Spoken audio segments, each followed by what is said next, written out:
interesting. My question is simple one. When you make this ready, are you consuming this plugin yourself, or did you publish it for some public repository to Both. give it access for the others? Yeah, no, both. We used it internally for quite a while, and then it is published externally. You do that through a standard process, and Jenkins has a standard process. Jenkins CI Jenkins CI is there's a mailing list. You publish to that, and they pick it up themselves, and they publish it to their specific plugin repository, and that way Jenkins itself can go in and download it. It appears on the thing, and it can download it itself. You can also sideload it if you wish, but certainly for the tested versions, the released versions, it's better to do it through Jenkins CI. Great. How long it took you to make a proof or whatever else acceptance from? Well, because it was open source, and I wasn't doing it during work hours much.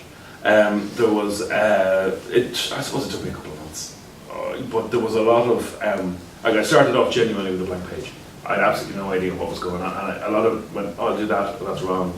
So there was a lot of experimentation, a lot of blind alleys and dead ends. So yeah, it took a while, but it was a nice learning experience, and it was very satisfying to see it published out there. Yeah, sure. I'll also throw out there that Jenkins has a Hello World example. So if you connect to their whole Maven repo and all, you can just say create a Hello World, and that is a Hello World that generates a build process that will just output the text Hello World into your build stream. But at that point, you now have the code that generates Hello World, and so it gives you a starting place to not have to, you don't have to know everything about everything in order to just start. Mm-hmm. So when I did Jenkins plugin development stuff, it was from that. Mm-hmm. So it was starting with Hello World, and then doing some, like creating the UI for the thing that I wanted, and then, oh wait, that wasn't too bad, let's plumb up that UI to do something, and then you're off and running. Yeah, yeah. Is that its own archetype? That's its own archetype that you can invoke? Yep. Yeah, cool. Yeah, it has its own. You can just simply set up a Maven project and a Hello World through it. Maven HPI call and create, I think, will give you the skeleton project. That's just a page, a screen grab from a few years ago of the thing.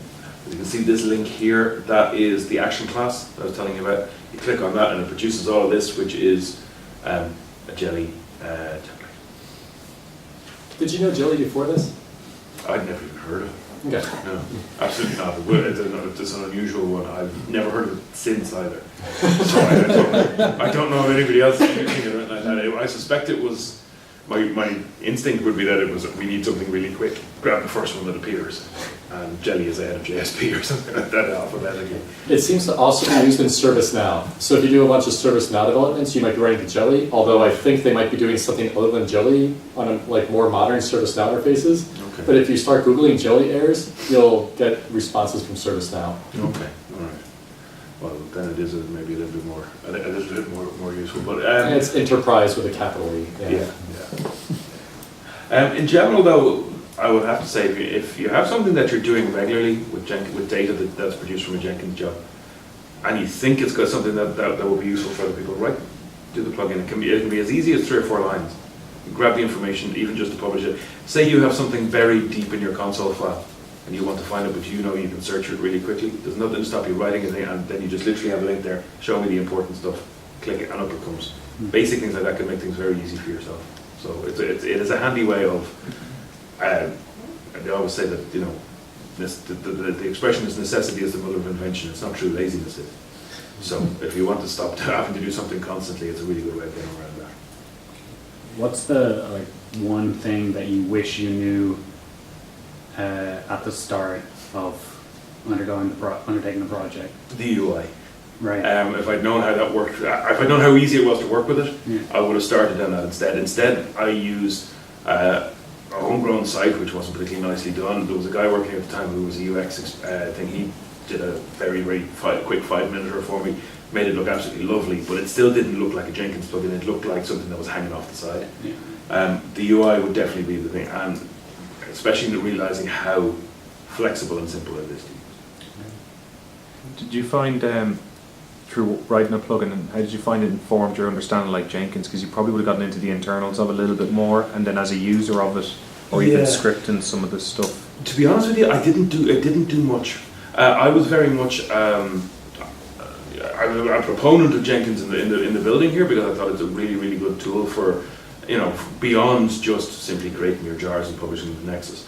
As I said, there seemed to be an awful lot more we could do with it on that. But I'm certainly nothing compared to Christian and the boys in terms of how you can go about doing it and how you can go about doing it properly.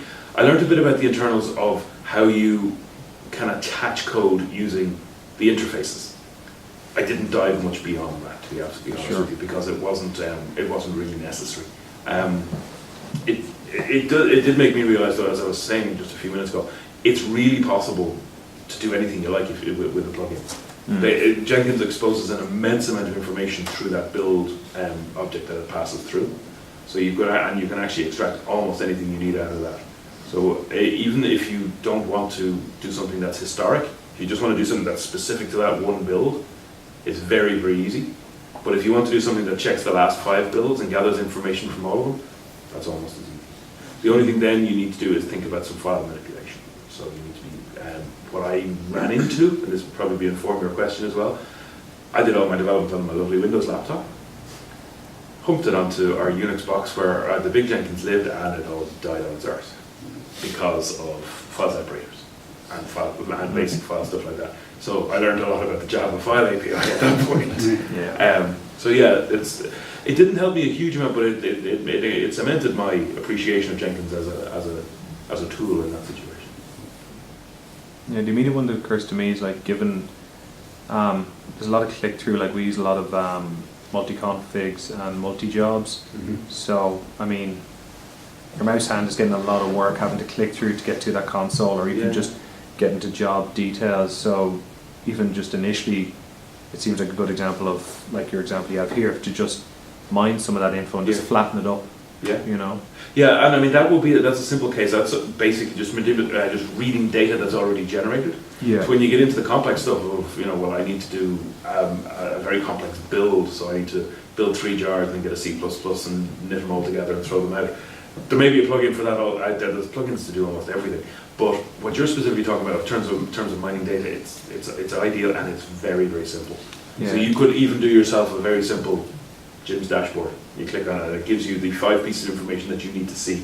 And that will give you, it'll just make life easier along the road. Yeah, because we have a lovely bit of manky old code that everybody does. Some guy, that guy created a plugin. That guy, and I think we've all worked with him. And he, it basically pipes the historic build data to MongoDB, and then we just surface that through another bit of manky. Different, that guy who wrote a PHP front end to it, and just looking at this kind of going, yeah, that could just be a Jenkins page or something where if you had a... It sounds like a useful candidate for that sort of thing, it would be a nice interesting challenge if you have a junior dev who's a bit enthusiastic, or even a senior dev or architect who's interested in learning. It'd be a very useful little thing for that sort of thing. Get in, dig the information out. You could forget about Mongo, you wouldn't even need that bit, unless you wish to keep it in Mongo. No. So then you could just present it on screen and gather it as you wish. It's also quick. It's quick enough that you could actually gather it. You wouldn't need to restore it between you. You wouldn't need to persist it between calls. You could actually say, well, I keep 20 builds, scan the 20 builds, grab the information and put it on the screen. It's quick enough to do that within the UI, within a UI wait phase. But if you wanted to keep more historic, say if you want to keep data for longer than the number of builds you keep, you can then persist it to the workspace. So you can persist it to that job's workspace, and then you just have to go back to the -1 workspace, grab the information, and bunch them. So it's a very flexible system for exactly that use case. Yeah, because like I mean, the PHP bit that they wrote, I'm hitting it daily. It actually does its job. I don't tend to need to change it up much, but like that, it's janky. It's just out of the process, and it was something created to have to put it over there, put it up there, so we can view it over here. And it's originating. This is the system of record. If you spin up a separate Jenkins instance, you then have to start thinking about how do I configure it to talk to that, instead of just saying put in the plugin and off you go. Plus, I think the guy who wrote the original the Jenkins plugin to MongoDB wasn't as good as you, so the plugin isn't as robust. You didn't see my code, and that was no accident. I give you that, yeah. Christian asked me earlier, well, you wouldn't do a code review for me? I go, ooh, you don't want that. Any other questions, gents? So, slightly off topic, but the original purpose of the plugin was to figure out what's going on with the suite of Cucumber tests because they seem to be running slower. Yes. So I suppose my question is, what did the plugin teach you based on its results, and what did you fix as a result of those findings? Do you remember I said to you that we no longer use Cucumber? That's a very simple answer to the question. Although that's actually it's a disingenuous answer. I had left the project before they made the decision to So switch. it's only months to write the Yeah. plugin, and in that time they changed technology. Well, no, I was still working on I was still the team lead on the project while I wrote the plugin, and then I moved on to work on services, and Paul here took over and immediately dynamited it. Yeah, exactly. Yeah, all sorts of stuff. You gave Paul all the data, just throw it out the window. Yeah, well, yeah. No, he acted on the data. That's that's the nature of writing code these days. It's ephemeral, you know. Anything else? Have you ever written a plugin for Eclipse? I haven't. I've seen a few. They're more complicated. Because it seems similar Yeah. to describe it. So Yeah, it is.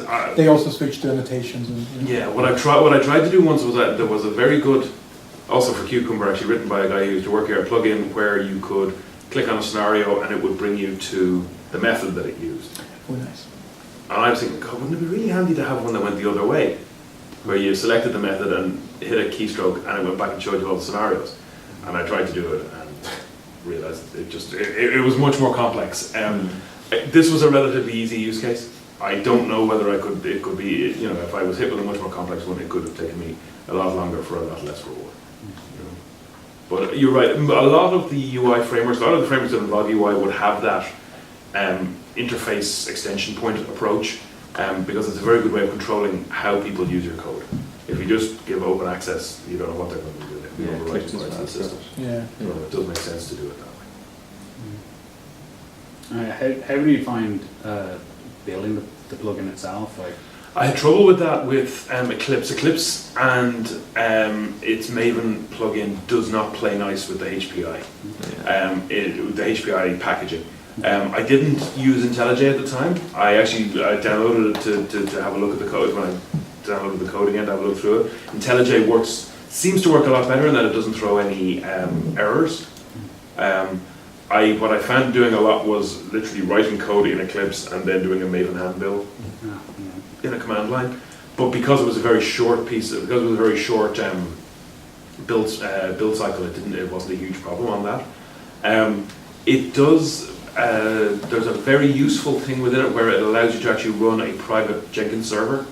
Maven HPI run will allow you to spin up your own Jenkins server with that plugin installed.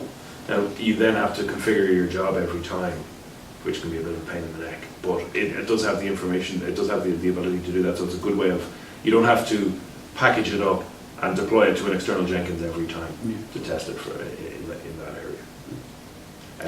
But in general, I think the tooling has improved, and I think IntelliJ is a better option than Eclipse for this particular thing. I would be an Eclipse man most of the time anyway, though. So. Why did no one use Spin? It's real hard for me to do this. You're like, oh yeah, just use Eclipse. I think the answer to that is yes, you are dang going to use it. Genuinely. And I think you're cheating by using Vim, would you not just use VI? You know? By the way, maybe you mentioned it. When was this? When did you do this? 2014. Okay. Yeah, so Because I was going to say, so it still works today with the it's still being downloaded. Now there's another guy who took over some of the maintenance. He made a few changes to pick it up and stuff like that, but he didn't. What he didn't do was adjust the ego page, where it gives you the release notes and all that sort of stuff. But it is still being used out there, which is a little point of pride, I have to say. You know? Okay, thank you very much. Thank you.